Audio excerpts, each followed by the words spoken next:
आपण ना उद्या माझ्या घरच्यांना भेटायला जाऊया. आईलाही खूप बरं वाटेल. ऍक्च्युली आम्हाला खूप आवडलं असतं तुझ्या घरी यायला, पण काय आम्हाला 3-4 दिवसांसाठी बाहेर जायला लागतंय. तू 3-4 दिवसांसाठी बाहेर चाललायस? देवानी, हे बघ, खरं तर आमची अजिबात जायची इच्छा नव्हती, पण लिंगप्पा साहेब म्हणाले की तुझ्याशिवाय दुसरे कोणीच काम करू शकत नाही, म्हणून आम्हाला जावं लागतं. रागवलीस?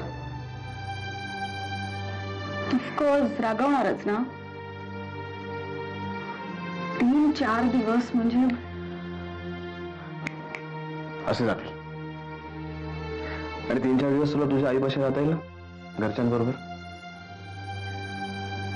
लवकर नाही येत ना. आम्ही करतो प्रयत्न, पण माहित नाही. दोन्ही मुलांसाठी आमचा जीव तडफडतोय हे खरं आहे, पण ज्यांना या घराण्याबद्दलच काही आदर नाही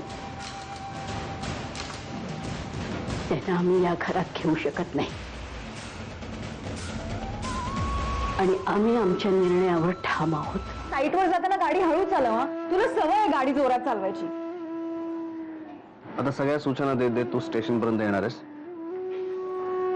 नाही झाल्या देऊ. चल आम्ही आता निघतो, गाडीची वेळ झाली. काळजी घे स्वतःची. फोन करतो आम्ही पोचलो. Bye bye. आता तू येतेस ते तरी खरं आहे ना का नाटक करतेस? हो खरं आहे, आणि मी लगेच येते.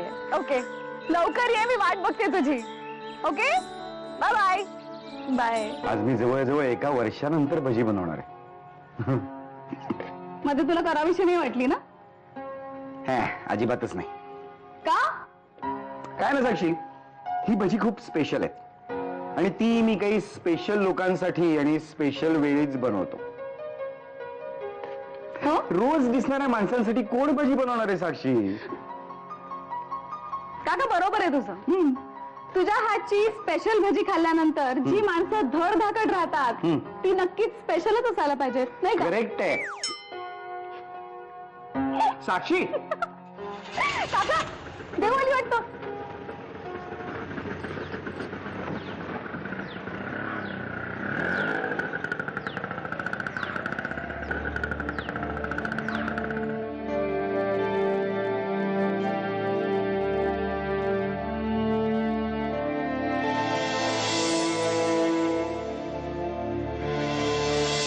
आर्मी हेडक्वार्टर्स मधनं फोन आला होता. अजून काही युद्ध कैद्यांची सुटका झाल्याचं कळलं. बाबांबद्दल काही कळलं का? बोल ना काका. काही कळलेलं नाही.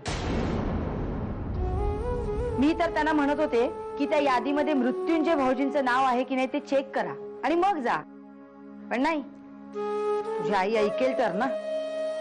आता दोघेही परत येताना रिकामे हाताने येणार आहेत. अभिलाषा, जाऊ दे, या घरात खरं बोलायची चोरीच आहे.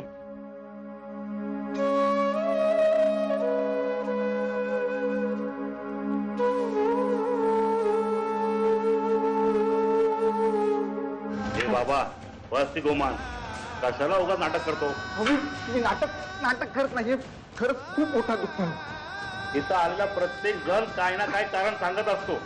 बघा, मला वागळे साहेबांशी बोलायचं. प्लीज त्यांना बोलवा. गेले 2-4 दिवस हेच नाटक चाललं तुझं ना? पोट दुखतंय काय चाललं तुझं? हो हवालदार, हवाल.